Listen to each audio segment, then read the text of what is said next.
Taurus, Sun, Moon, and Rising. We're going to take a look at the week ahead for you within the Perfect Astrology and Tarot with a couple of different oracle cards.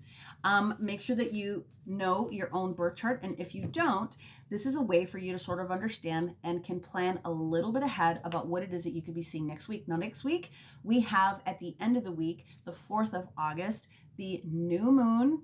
We also happen to have Mercury going into retrograde, and we also happen to have your planetary ruler moving out of Leo, where it loves to be, and it's going to start hanging out with Virgo.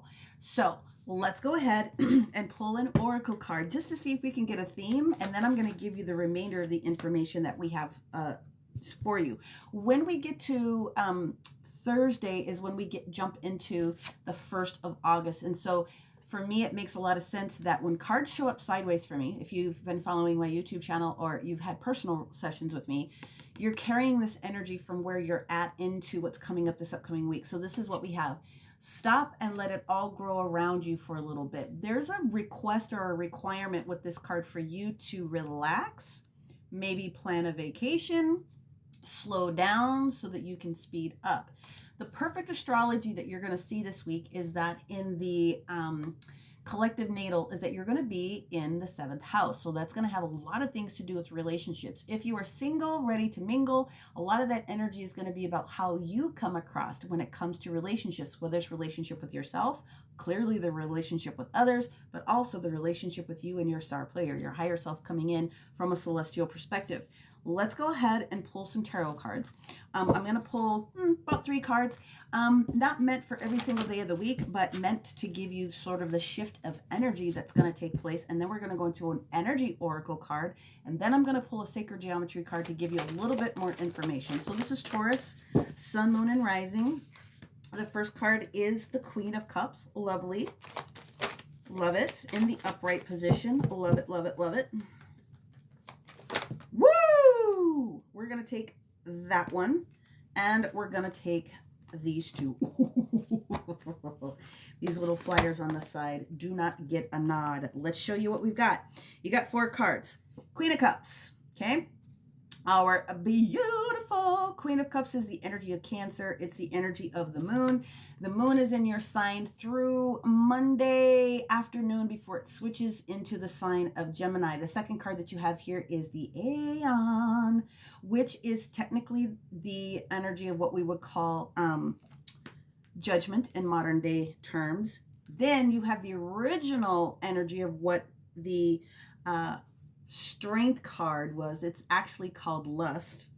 And like I said, this week everything is about relationships and the natural collective of the 7th house. And then you wind it off with the Ace of Wands.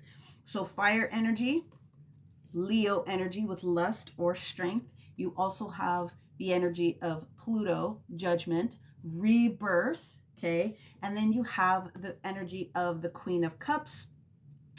And what I like about this energy is that if you are letting some things shift, then by the time you get towards Mama Venus jumping into the sign of Virgo, with all these other changes that are going on, you are going to be in a good position. From an astrology perspective, from your own birth chart, find where the Pluto is in your own personal birth chart. Otherwise, if you're watching these because you don't have it, make sure that you're paying attention to what the Pluto energy, which is currently in Aquarius, is doing, okay?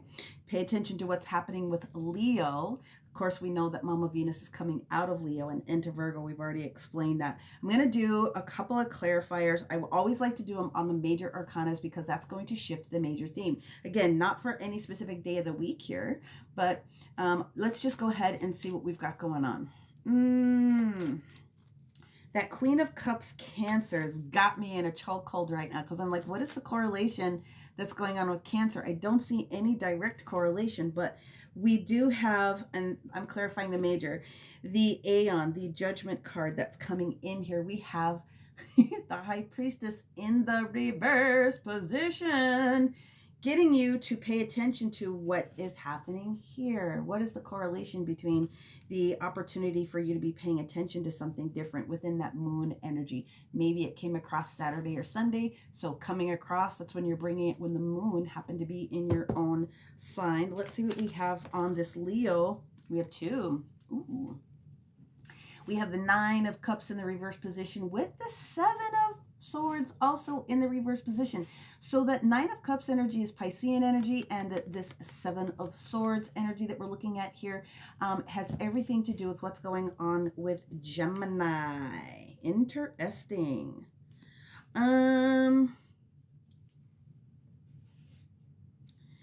There's going to be a switch that takes place for you guys this week, and I have a feeling that a majority of this shift that's going to be taking place for you is going to be looking at the correlation between what happens when you have a dynamic shift when it comes to where things are going to be at on Friday. I think that's the shift of the week when Uranus, that is in Taurus, has a square with Venus in Leo. So that's Friday energy. Take a look. We'll see what some other things pop up with that. Let's take a look at the energy oracles to see how they correlate here. So that's the perfect astrology, and that is the correlation from tarot into astrology, because every card has a correspondent. Let's see what we have going on here for Taurus. Do we want it to be these? Yes, you do. They said yes. Ooh, ooh, ooh. The hostilities card in the reverse position. At some point this week, you're going to be letting something completely go. The activation that's taking place for a lot of you is going to have some things to do with what's happening in your solar plexus. And so that makes a lot of sense. Your Mo and your Joe, especially with that fire energy. And then you're coming out of a position where there is no decision. So sometimes that just means rest. And that's exactly what this means. When you're stuck between a rock and a hard place, sometimes you just need to think about the beautiful things that show up instead of the funky energy that you're in, because that is what you're magnetizing. So let it all go. It looks to me like by the time you get towards the end of this week, you have this new energy that you're going to be able to use for your highest and best good, and whatever happens to be in your variation of relationships in that 7th house could be something very beautiful. Now let's grab a sacred geometry card for you to cap this off. Let's see what we have from a sacred geometry perspective.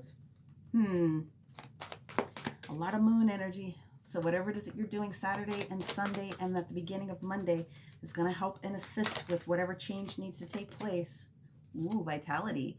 So the energy here also correlates with the rest card, making sure that you are being energized in your entire being. So I'm going to pull up the card here. I'm going to give you the crystals and the other suggestions that go along with this sacred geometry.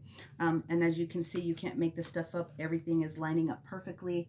The energy about what you may or may not be able to understand. Again, 7th house relationships. I have a feeling that's when a lot of this is going to get brought up. But let's go ahead and take a look at this for my Taurus, Sun, Moon, and Rising. Make sure that you're matching up your Sun, your Moon, and especially your Rising in the readings that I do if you don't know your birth chart, if I didn't already say that. So feeling energized, healthy, and well. The crystals that are going to go along with you. Oh, this is hilarious. Well, garnet for one, and this is the natural shape of garnet right here, my friends. If you happen to have it, then that's great. This is actually the dodecahedron. Ruby, like I said, garnet, if you have it. I would also use something in the energy of pyrite to continue to ground and keep that prosperity open for my Taurus friends. And if you have a pair of Shiva Lingam, then that might be able to assist you to sort of get your Mo and your Joe connected a little bit later on. Shiva Lingam, there is a male and a female stone, and when you put them together, you feel this big energy. So at the end of the day, what this boils down to is whether this is a relationship that you're having in a personal way, or whether or not this is just you sort of regrounding and getting yourself ready. The universe has something for you this upcoming week that you're going to be able to experience in a very beautiful way. That's what I have for my Taurus for this upcoming week. Make sure that you're looking at any of these little linky boxes around wherever things are. If you would like to have a personal session with me or a healing, it'll take you right to my website. That is how we can connect. Many blessings, my friend. May you always receive everything that is that you need, want, and desire, and continue to find the beauty in all things. Talk to you later. Bye.